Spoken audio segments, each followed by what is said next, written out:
Welcome to the Breaking Muscle Podcast. I'm Shane Trotter, and today we'll explore The Motivation Factor, an amazing film about one of the greatest physical development programs in the United States history, and what that has to do with modern youth development. Joining me is director Doug Orchard and executive producer Ron Jones. Thanks so much for your time, gentlemen. Hey, thanks for having us. Pleasure. Well, first of all, can you just give the audience a little background on the film and the program at La Sierra High School that inspired it? Doug, you want to start? Sure. The La Sierra program, Ron Jones actually introduced to me and said, we really need to do a documentary film about this. This is a story that America needs to remember, that we have forgotten, and what drove that. And he talked about, and we actually met at, I had to do an infomercial, and he was an expert on that subject. And we were meeting for breakfast afterwards. And he talked about how we have de-evolved in our physical literacy since the 1800s. And that idea had never occurred to me before. I understood that academically we've fallen quite a bit from the mid-1800s. But because we see the Olympics, we see people achieve greater feats each year, these numbers, I always assumed that we were just progressing on that area. And so when he told me that we've gone the other direction, that we equivalent today are doing what I call exercise GMO, if you will, if you fall against the nutrition motif, it blew that it didn't even scan until he introduced the La Sierra PE program to me and showed me a little bit of that footage. And when I saw that, all you have to do is see it for a minute and realize this is an entire PE class it scanned. And so the La Sierra program was a program that really was, over the last 50 years, the last great PE program that made a national impact.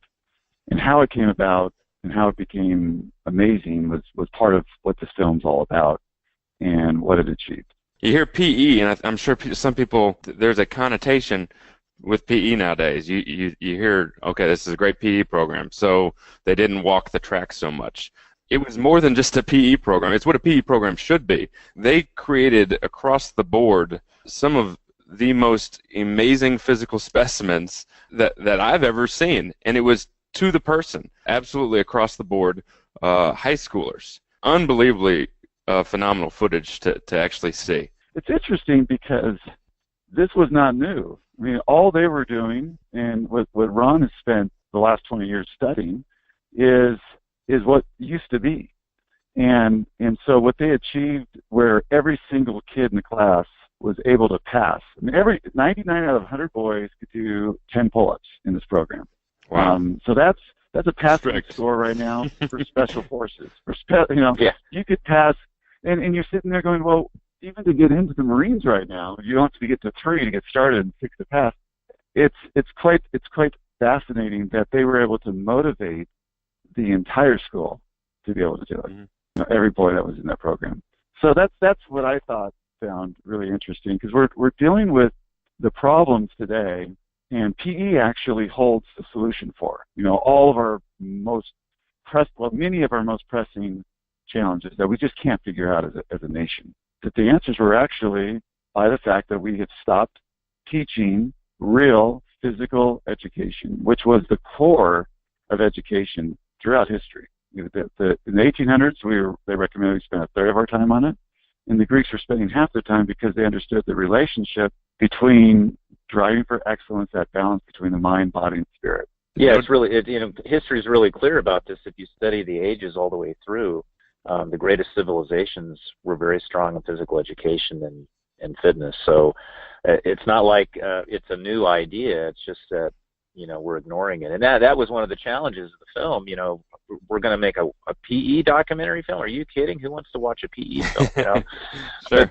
But the idea is to educate people on what physical education really should be and what it used to be. It's actually a really rich area of education that it's the foundation of education. I mean, you really go back to Greece.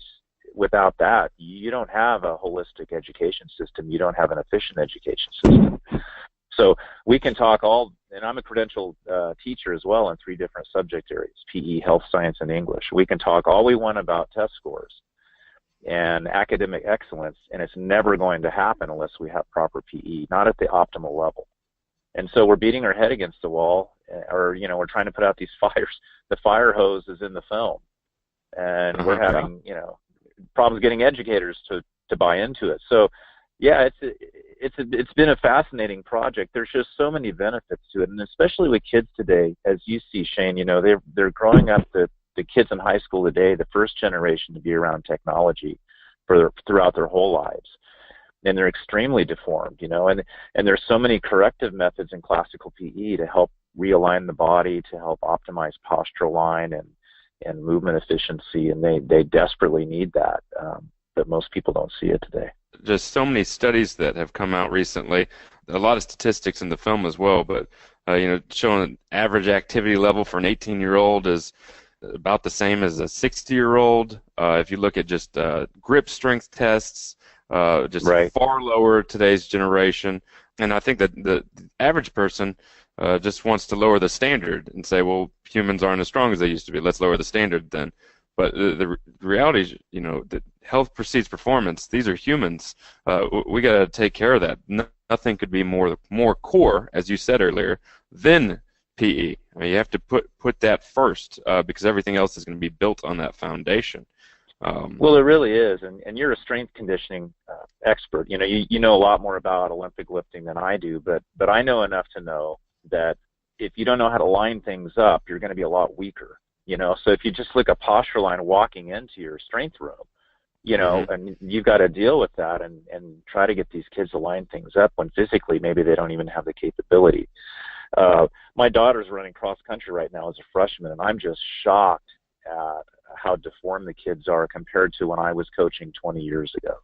It's significantly worse, especially with the boys. They are so far out of alignment. And there's no way you can lift efficiently like that, or run efficiently, or live efficiently, or breathe efficiently. Yes. That rounded forward, and I mean, they look worse than 80-year-old women walking around with osteoporosis. I mean, it's really disturbing. And what was fascinating, you look at the La Sierra footage. I mean, you just don't see that kind of postural line with nearly all the boys there. And they also knew how to use gravity back in the day, so they were able to realign people a lot more efficiently because of the gravitational forces and how they applied them. And they taught the power of gravity, where kids today don't understand gravity. And if you don't understand gravity, it's going to use you and break you down. You really have to know it and use it as a tool. That's another thing missing today that history was pretty clear on. Talking about how students' posture is today, I was blown away to hear that at La Sierra High, in their program, they had 0 injuries, which today, every single day, there's dozens of kids coming up with injuries that probably stem from lack of activity and then trying to do activity, from losing any concept of physical literacy. People at La Sierra High, they ran miles every day. They did phenomenal feats of calisthenic strength every day, and they weren't injuries. You just look at the epidemics of plantar fasciitis going around the running community. How is that possible that there are no injuries? Yeah, Doug and I have researched La Sierra more than any two people alive, and we have yet to find one single recordable injury. And there were strains and things like that, but you look at PE today and what kids are opting out for. I mean, and you see this every day, Shane. It's pretty crazy. And then you look at La Sierra, and they're just not getting hurt. And as a running coach, cross country and track coach, when I see the running footage, they look like they're specimens on the cross country team, but that was just the general PE population. So they had good posture line, they had very good movement literacy, and obviously they had good fitness. But they had all the tools, and that's the idea, is to give the children the tools they need to live, not just through high school and through high school sports, but throughout their whole lives. They were taught things they could use for the rest of their lives. And kids today in sport-based PE programs are not learning that. Once you get out of high school and college sports, what are you going to do? Go grab a football team? And, you can't stay healthy just playing football. No.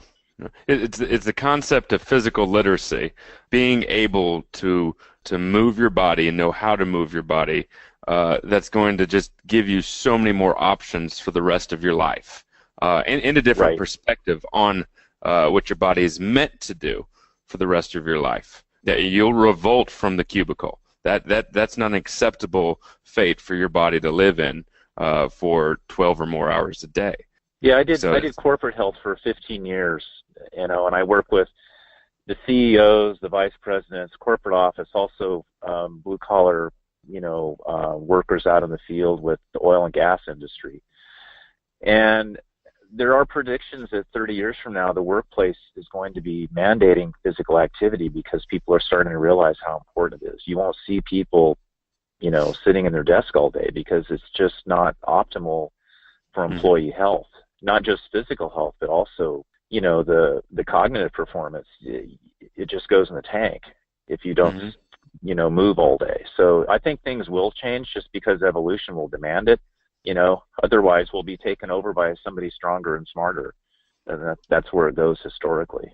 Sure. Well, let's kind of pull on that a little bit, because I think a lot of people, most people, you have to convince of why PE is important. And and certainly, hey, strength and conditioning people who enjoy fitness, they're going to say, yeah, you're right. We need to be in better shape.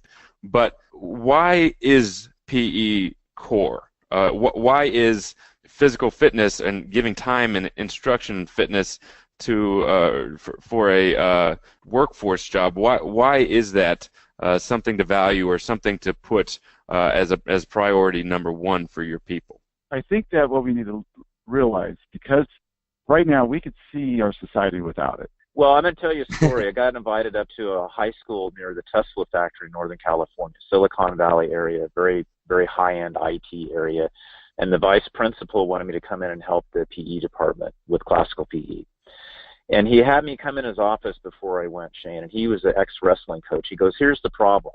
We've got very high-end, technologically savvy kids feeding into the school with IT parents.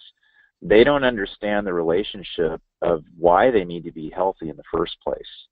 Their whole drive is to get into the best school, the best scholarship, so they can get the best job. And he goes, I've been here long enough to see them go through this whole cycle, and they're still not happy.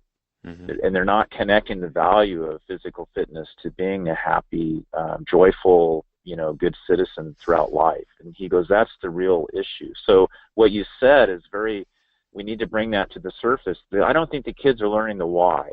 And so the why is, I'm a history person, so when I see something repeated over and over and over for thousands of years, it makes me think it must be important. And why is it important? Because your brain just doesn't work right without it.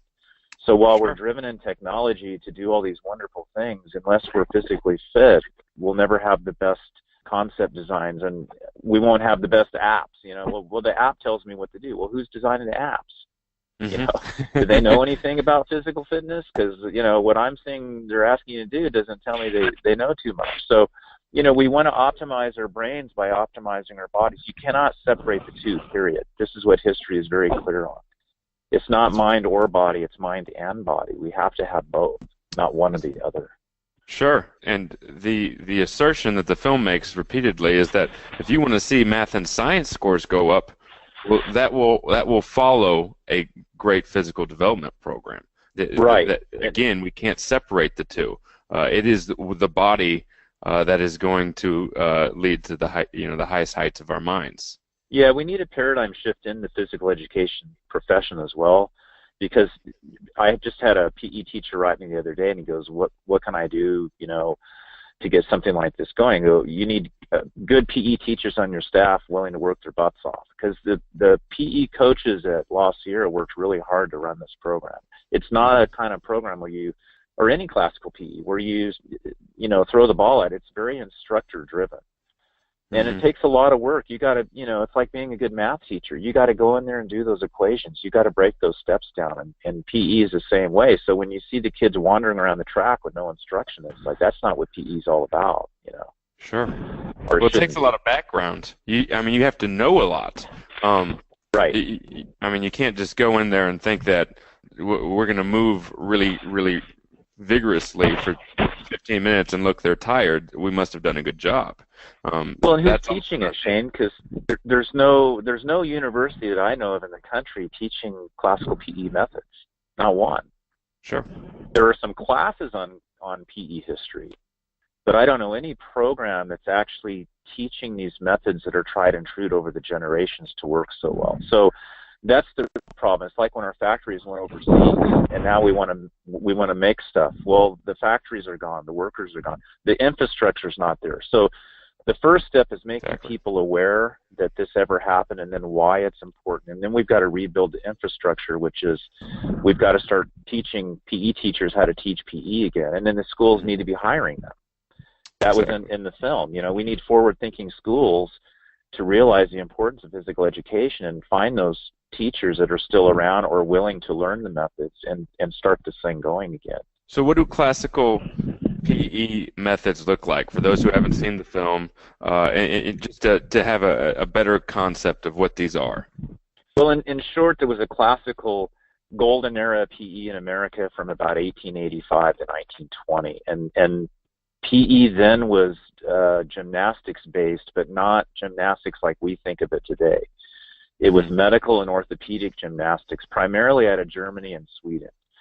And many of the classes taught in that era were actually taught by physicians. So the medical community was directly tied to the physical community, and that's where physical therapy came out of. It was originally under physical education, and then it split off and became its own discipline. But one of the things that needs to happen, I've been working with some physicians around the country too, is to get the physicians back on board with the importance of physical fitness, and also get them physically literate, because they have admitted they don't learn any of this in medical school, Uh-huh. And it's interesting, because they were so closely tied to this, and many of the classical PE manuals that I have were written by MDs. But in that era, there were three important content areas that people need to understand. The first one was restorative arts, and restorative meaning it restored the body to a natural state. So that's the specialty area that I focus on, if you will, because I look at the kids and how deformed they are, and I know that's the first step, is getting them back to a natural postural line, and that's also where you lay down the foundational training for safety and movement education. The second area was martial, for self-defense and national defense. All the good PE programs had some kind of self-defense component or martial arts in it. La Sierra did judo. Mm-hmm. And then the third content area is pedagogy, and that would include theory, sports, recreation, play, dance, games, things like that. So when you look at PE today, we really don't have anything restorative. Most schools don't have anything that it's rare to find martial arts or combative maneuvers in PE today. And then we have, of course, a sport-based PE program in most places, and with a lot of playing around. Uh-huh. So from a foundational three-component perspective of PE, we've broken it down. We're only doing part of number three, Uh-huh. and that's why it's not working. Can you kind of go into the story of La Sierra a little bit, and Sure. Just kind of paint a picture of what the warm-up they do is truly, it would be impossible for most people to do it. It's impressive. Then the gauntlet at the end that they would go through, extremely high volume, but it was all progressed. Again, there weren't injuries. What's that? What did that look like at La Sierra? Well, it was a classical PE program, so they did do pedagogy, they did do sports, and they did do some games and things like that. But they would start each period with a run around the track. And then they would come in and line up in the calisthenic rows and columns for what's called the strength endurance exercise routine, and that's basically the calisthenics that people see in the film clips. And that lasted about 10 to 12 minutes, depending on what version they were doing. And that's World War II grade calisthenics. Coach Stan LeProtti, who founded the La Sierra program and built it from scratch when the school opened in the late 50s, was a World War II veteran. So he got this from that generation. So those things weren't new. He didn't create them. He just was bringing them back and continuing that type of instruction. And then they would break up into the regular PE activities. And then at the end of the class, for about 5 minutes, they would run through the apparatus, that's where all the off-the-ground training came in. Now, on testing days, they would do a lot of testing, and they'd be working on the the fitness component testing throughout the whole period, but they didn't spend all day every day on the monkey bars and the climbing ropes and the parallel bars. That's not how it rolled. Basically was 5 minutes a day at the end, which is absolutely amazing. So that tells us the power of gravity when you have the right kind of instruction, the right kind of apparatus. You don't need a lot of time, but you need good technique. The extension press up, I think, is kind of the maybe the most shocking feat that they could all do. It got Johnny Carson's attention.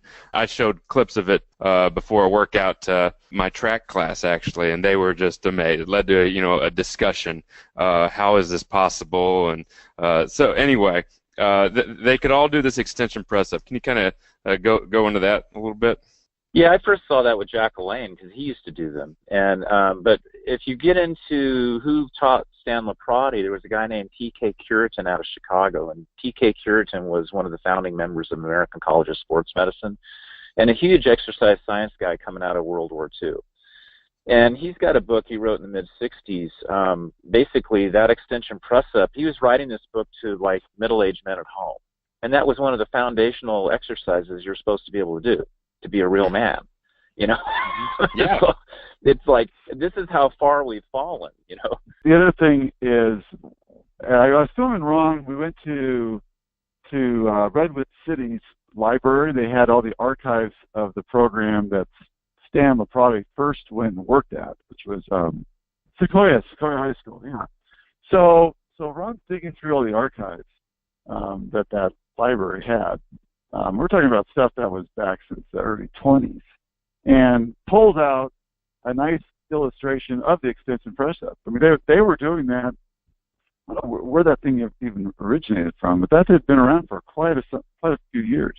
It's a great goal for anyone. It's pretty awesome, and you feel a great sense of accomplishment when you can do them. And once you figure out how to do them, you can see how someone could do them rapid fire in the way that they did there. But it requires a bit of body mastery, which really is extremely rare. My entire track team could not do it, and these are kids who've been working out for 4 years, some of them. The issues in America, certainly our schools, we can improve our scores, but what we're kind of talking about is schools should be about more than just scores. It should be preparation for life. Life is not just getting a job and excelling at a job. It's kind of having a sense of balance and a sense of self-worth. So not just the physical and not just the intellectual, but also the mental, the emotional, the spiritual. And a few statistics that stick out. 1 in 5 children now has a mental disorder. There's a 37% increase in teen depression. There's a 200% increase in suicides between 10 and 14-year-olds. There's a guy I reached out to that was on the documentary named Tony Acero, who's quoted in the movie as saying, "Physical health leads to mental, spiritual, emotional, and patriotic health." So would one of y'all want to kind of dig into how this program was able to promote that at La Sierra High School and what the emotional effects were? I think this is actually why I decided to make this film. That's why I decided to participate, is because I witnessed these adults now that went through La Sierra. They're in their 60s and 70s, and they talked to me about what their life was like. Everyone has it thrown at them at some point, and how resilient they were going through it, and how they would all look back to what they learned on the track in PE. They would point to PE as to what got them through, and all of us have something we look to help get us through that, but I never heard someone say PE. And they all said PE. And it was interesting. So when I went through this and started studying it, there are a number of things that made it interesting that explained to me why they're emotionally healthy and why they're as resilient as they were, why they believed in themselves as a group and individually. And one thing they do differently with how they train in PE that we need to redo, and we need to reset completely by all this, it will make the biggest impact, is they were a team. This was their motivation factor. They were motivated to move from one color system to the next, to get rewarded, to try to go up, and they were incented to do that together. So They had individual incentives so that they had buy-in, but they also tried to do so as a team, as a group. And so they had all the benefits that you get when you're part of a team, that you're not alone, that you're not an isolated individual. Where we have now in our society, 25% of the population say they don't have one friend that they can discuss an important matter with. They're socially isolated. And so it's amazing we don't have more mass school shootings and everything else that, that it's not even worse than it is now. But they fixed this there. And so schools that are still doing it, as we document in this film, that have never stopped it, they don't have bullying. They don't have any signs on their walls, no bullying. They don't even have forums, or they don't do anything on that topic. They just are united. The argument many would make is that, okay, so they have this short system where you start with white shorts and you're trying to earn your way to gold shorts, and you don't want to be white shorts for long, and you can see who's more advanced than other people based on their short colors. And the boys are working out with their shirts off, which could be embarrassing to some might argue. If you can't go up the pegboard, that could be embarrassing. And today, there's no way I'd be able to do rope climbs with a general PE population, not just because they couldn't do it, but because that would be considered embarrassing. And it seems like these people had tremendous self-worth. They had a tremendous team mentality, a tremendous sense of purpose, and yet the argument is always, well, you can't do that because it's going to do the opposite. It's going to lower self-esteem. Well, they have 180 degrees wrong, and what we have the advantage of is people who actually went through the program, and we have people who are doing the program today still, and we have actual scientific studies that have been done. One was a dissertation done, peer-reviewed, the way that we do respect things, it's a scientific method, where they looked and compared two schools, one that was doing this kind of program, a color-based, motivation system, and one without. And they found no difference in the low group, the low performers, physically. Regarding self-esteem. Yeah, none. So it actually is something we assume, but let's just be honest for a moment and say, well, how is that different from everything else in school, okay? So you're not doing very well in math. You're in remedial math, and this other kid's doing, second-year calculus. We know, everyone knows where they stand in that capacity. And then what about life? What about houses? What about, just that is part of it. But what's different here? What's different is you may have different levels in math, but you don't really have a model in math of how to support each other, build each other up, how to do that. In physical education, that's where you learn how to be part of a team, how to be part of a society, what civilization is all about. That's where it's taught. And those who've experienced a real sports team understand what I'm saying. And those who've never participated in a team before, they don't. They don't understand what I'm talking about. Yeah, PE is also a great place when it's taught properly to develop empathy for your fellow classmates. Right. One of the things in classical PE was that and not just La Sierra, but other systems as well, they used student teachers a lot. So they taught other students how to teach other students. And that was one of the foundations to the teamwork component. And so you're really helping each other get better, and you develop an empathy and a caring. And the bullying thing goes away. At least it did at La Sierra. It was one for all for one. And the same thing with Prescott, who's still doing the program. And they don't have a bullying issue. And it's multicultural, and they have all kinds of challenging socioeconomics in Modesto. And they don't have problems at Prescott, period. They don't have issues between boys and girls as well, because they're exercising together. Where do you teach how to work as a team between men and women?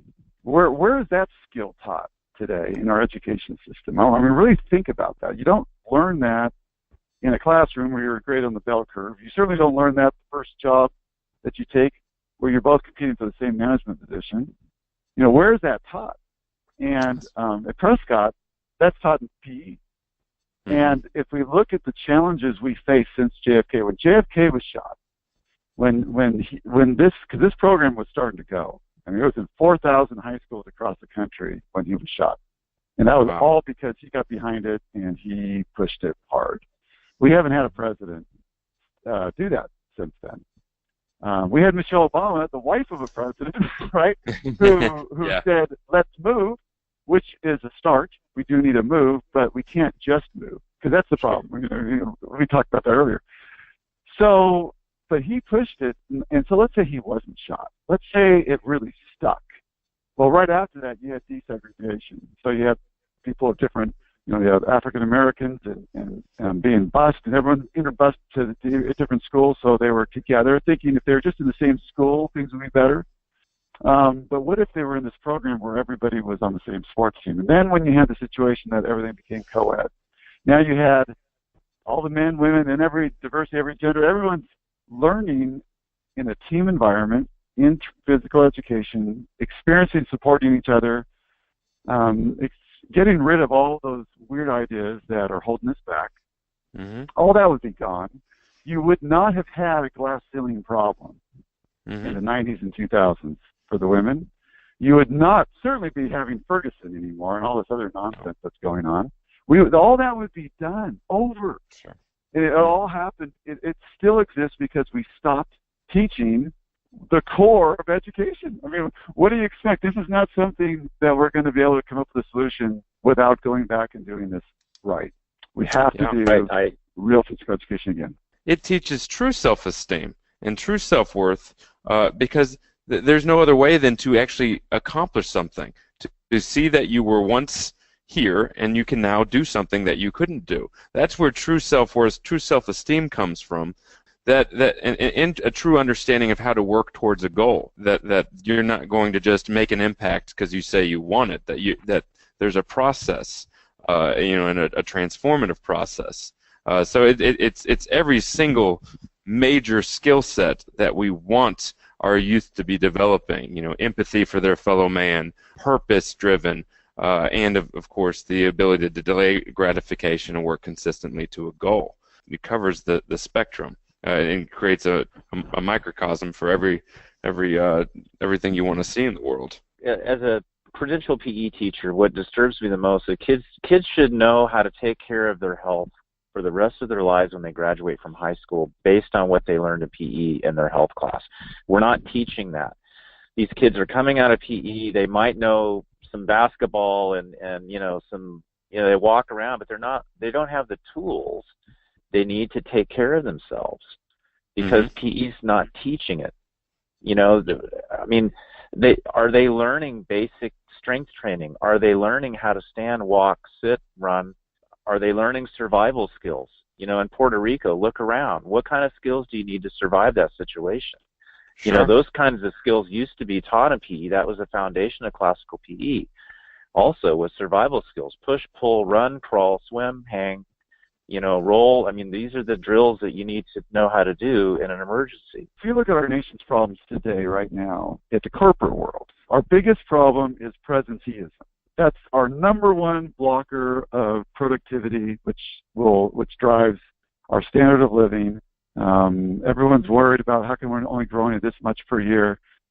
It's because people are showing up for work and they don't feel like working. They just don't have what it takes. Their brains are off. Sure. Yeah, their brains are off, and so they don't understand. So if you're a CEO and you actually understood this, you would know what to do to fix it within your own company.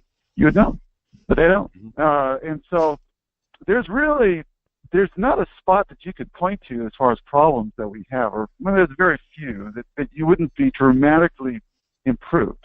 In some cases, actually solved by true daily physical education in everyone's life. Sure. I know that for me, I don't exercise for how I look at all. I could care less at how I look, and I really don't care. I do care about health, but that's not even what my driving force is. It's productivity. I want to be able to do really well. I want to be able to accomplish a lot when I'm working, and because of this that I've learned from with Ron and this whole journey, I've been able to double my productivity from where I used to get what I could kick out in a year to where I'm at today. What I'm doing from 8 to 5 has doubled. And that's because I don't go longer than 45, 50 minutes without getting up and doing something. There's certain physical things I've incorporated in my day that helps me. I have a sit-down job. I sit there and edit all day long. So there's no one who has to sit more than I do. And I watch what happens, my productivity. I also used to have carpal tunnel. I had a frozen shoulder, and I was supposed to have spine surgery. All of those went away by doing the restorative arts tools that Ron showed me that we can't find the beginnings of historically. They've always existed with any kind of recorded history that we have. So all you have to do is do these basic tools, and all of our problems go away. In fact, for the last 4 years, I decided to not go to the gym or do anything, just do restorative tools. I was so frustrated with my body, what was going on. And yesterday I was running around here in Lake Tahoe with my shirt off. Some old guy comes up and thought, "Hey, you're a professional athlete. I've been watching you." And I was laughing about how different I am from 4.5 years ago when I was 45 pounds heavier and just a big slug. But yet I never focused on the look. It's just been on productivity and restoring my body. And so as a personal journey, and just thinking, okay, well, I'm watching in my personal health. I've been sick for 4.5 years. I mean, it transferred into other areas of my life. In my caring, I mean, I actually care about other people because my mental state, I'm there. I know that if I exercise every day, that I'm balanced. That I don't have issues with depression, anxiety, or anything else. It's just I'm a balanced guy. I'm a better husband, father, and I'm more creative. Doug was also going to the gym and doing the standard stuff that most men would do, but yet he had all those issues. You know, which goes back to what you were saying about actual preparation for health and for movement throughout your entire life, not wandering aimlessly and thinking that your body is broken. Well, for me, for California, we have a requirement. You have to have 2 years of PE to graduate from high school. That hasn't changed since I was in high school. I went to high school in the mid '80s, and my 2 selections were marching band my freshman year. That counted as PE, which it counted. And the second year was I did weightlifting, and I always did weightlifting. Jack LaLanne's partner was a guy named Ed Flint, and he owned a gym not too far from where I was, and I happened to know the guy and really got into it. And I always thought that if my arms were big, my legs were big, and I could push a certain number up, that I was an in-shape guy. And what I didn't realize was I was in shape as long as I was doing those particular patterns. But that was it. I was not fit. I wasn't healthy. There were so many things I had to learn, but that's all I knew. And I did what I knew. For the rest of my life, I always went to the gym. And I ran, and yet I was running wrong. And I got to the point I couldn't run very far. I was totally messed up. And so Ron's showing me these basic things. I mean, these are things that any elementary kid could have showed us 100 years ago. They were taught in elementary school. And suddenly everything changed. And so our issues are actually education, a lack of education. It's physical illiteracy. That's what's kicking our butt right now. So what do we do? So the evidence is overwhelming. It's going to make you more productive. It's going to make you live longer. You're going to feel better. You're going to have better relationships. What steps are there that people can take if they want to see these changes locally? Ron, earlier you mentioned, having to find those PE teachers, and that's a very challenging, time-intensive, and maybe even impossible thing to do given our current infrastructure. So what are steps people can take?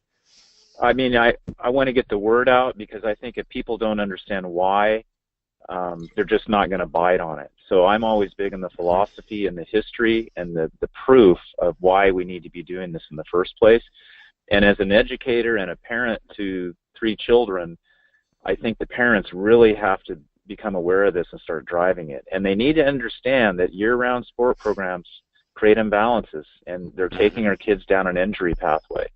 And we've got to restore PE. No sport program is a substitute for PE. It's not that sports are bad, but we've got to have the PE foundation so they can play with reduced injury rates. And I think just getting the word out and making people understand that, you should be getting better in every training session. This is a philosophy I got out of classical PE. Every single time I train, I should be improving. I should be improving my skill set. It doesn't mean that I'm necessarily faster or stronger all the time, but I'm getting better and more efficient at what I'm doing. And that's every session.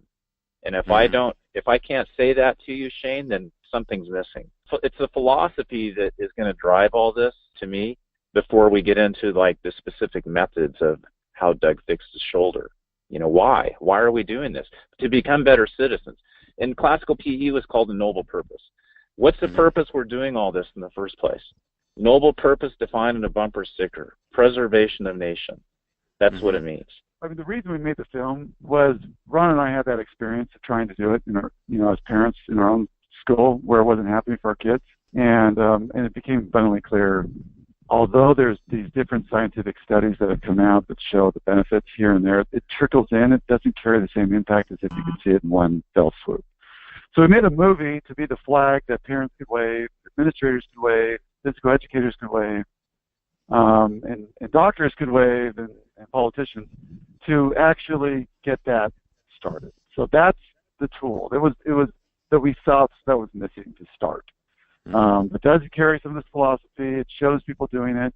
All they really need is the trailer to the film. I think the trailer, I made it so that if you just watch the trailer, you got it. It's 3 minutes, and it tells the whole story. It took a long time to make that trailer. So I would start by showing the trailer to the school, to the teachers, to everyone, to the PTA, and get it started. And just so you know, people think, oh, this seems impossible. That's all Ray Turner did. Dr. Turner there at MUSC, the neurosurgery department at that school, at that medical school, he showed that trailer, at least the one from 2 years ago, to the others, and they all got motivated and said, yeah, we need to do something right now. And they got started, and 80% of those doctors had an undiagnosed medical condition, and it's all gone, it's all fixed due to the activities that they focused on since that time. They require PE every day. So if neurosurgeons have to do PE now, all right, then and all their problems are going away and they're becoming better neurosurgeons, then this is exactly what every employee and every administrator should be doing at not just school, but we got to do it at the corporations. I mean, because there's just too many people who don't know what they're doing now. Yes. So it needs to exist. You need real quality stuff that Ron used to do at the what's it called? Corporate wellness? Is that the word for it? They probably should just call it PE. They just need to call it corporate PE. Exactly. So we need PE everywhere. I think in the retirement centers, everywhere it needs to happen. A version that actually works with those goals, that actually has some type of motivation system in it. People want to do this stuff and say, oh, this is all good, and they get excited. But there's a reason why the film's called The Motivation Factor. You could see great programs, but it's difficult to see everybody buy in like they do with this program. Exactly. It's amazing. It's amazing. Well, we could go all day on this. I want to move to the final question, which I'm going to ask both of you. And I think it's always my final question on here, but I think you guys are uniquely situated to answer it. So I guess I'll start with you, Doug. If you could create one rite of passage for all our society, what would it be? Wow. See, and Ron has it easy. He gets to piggyback off you. That one rite of passage. It could be a system, it has to be one activity, or what? Give me a more detail. Take it wherever you want. I think it's, possibly it's an easy answer. Maybe it's just Stan LeProtti's system at La Sierra High School. I would definitely make it physical. I would make it something similar to what they've done. And the reason being is this is universal. This is something that's independent of religion, philosophy, race, culture. These are activities that have transcended every single major civilization, the past 21 major civilizations we find these patterns in. So I would absolutely set a bar, a physical bar that they have to not just achieve as a test, but actually do. And I don't think I could do it and say, hey, you have to do it by this date. I would say you have to do this over this many years and show it's done at this date. They have to experience it. The problem is we are not teaching this. I always say it's like a religion or something. You have to be taught it and you have to experience it or you don't understand it. And you will not, and once people physically experience this together with the people, so I would make them do it as a group together. I think if that would give us the biggest bang for our buck in our society. Yeah. Absolutely. To be part of a community that experiences some sort of transformative program together, a physical program of because this nature. If you're out, what I heard when they're out there doing this strength endurance routine together, and they're all yelling together, they're all doing it at that moment together. Their hearts are going crazy. They're getting mentally balanced at that moment. The chemical concoction, the whole thing's happening. There's something special that happens. There's a sense of unity, a sense of belonging, something that's just really, really pretty cool.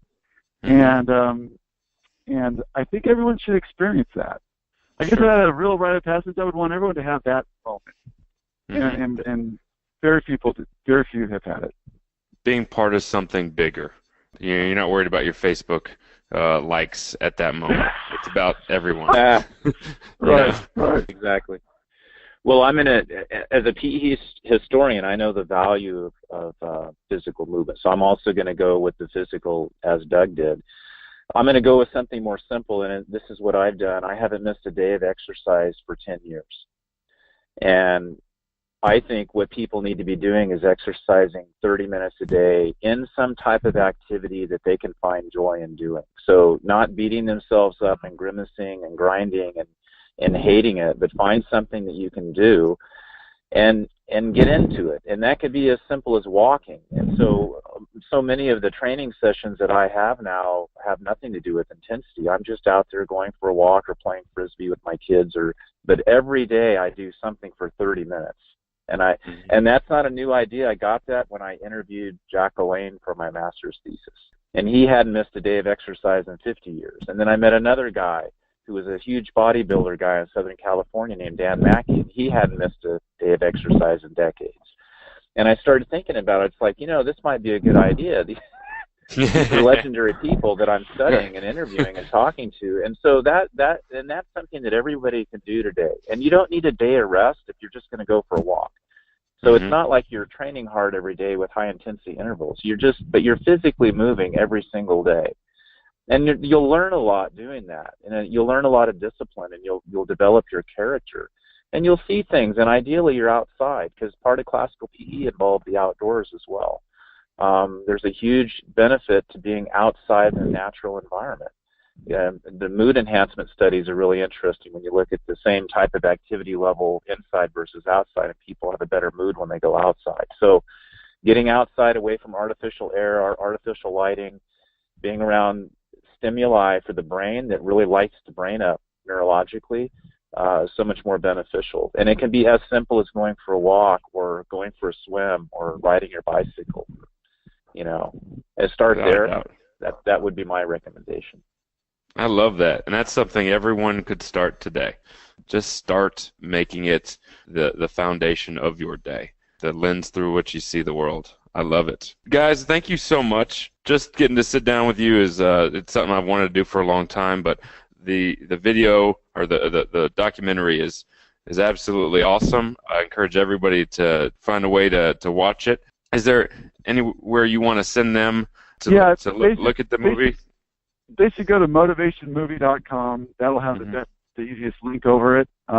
Alternatively, they can go find it on iTunes, on Amazon. If they look for Amazon, it doesn't. If you just look for Amazon, you have to scroll down to like number 12 item that shows up. Books and editing show, but it's there. It's also on Voodoo, and it's on Google Play and Real House. But motivationmovie.com. That's probably the easiest way to start. Okay. Motivationmovie.com. It's awesome. It's well worth everyone's time. It's just a great story. It really is. It's awesome. Yeah, the last year training, the actual manual that shows, here's what the kids did and all that. That's freely available at Motivation Movie as well. That's awesome. I filmed Ron. We spent several months working on that strength and endurance routine, getting all the many of the alumni and the coaches back to show, here's how they taught it, here's what they did, here's what it really was, and I filmed him doing it with Kevin Rell in the actual La Sierra gym, their old. So that's a training video for those who want to actually do that strength and endurance routine. That's available there too. There's PE teachers running that now with middle school and high school kids, including girls, and they're doing well with it. So we've got to start. We got some traction. And just so you know, a lot of these schools now, medical schools, are doing. They're starting to do this program, or they're at least requiring PE, and they're doing elements of it. That's spreading faster than we're seeing in the public schools. But we really, really need help to get this back in the schools today. Well, I'd love to see that become part of the teacher development programs too. I mean, that would be a great start if you had teachers experiencing that. That would be. Yeah, I've been contacted by some schools to come in and help them set some of the classical PE methods back up. So I mean, the wheels are starting to turn, and I'm hoping that keeps developing because our kids desperately need this, and it will help the sport programs too. For the parents driven by sports, I mean, your sport athletes are going to perform better when they're moving better and they're thinking better, period. I don't care what sport you're in. So it's really a win-win situation. You look at the injuries that stem from having no foundation. Well, those go away. Absolutely. And you're not getting better when you're hurt. No, so absolutely. Without a doubt. Yep. Well, motivationmovie.com. Check that out. Thank you both so much. It was wonderful to talk. Shane. Can't wait to get this out. Y'all have a good one. Thank you. Thank you.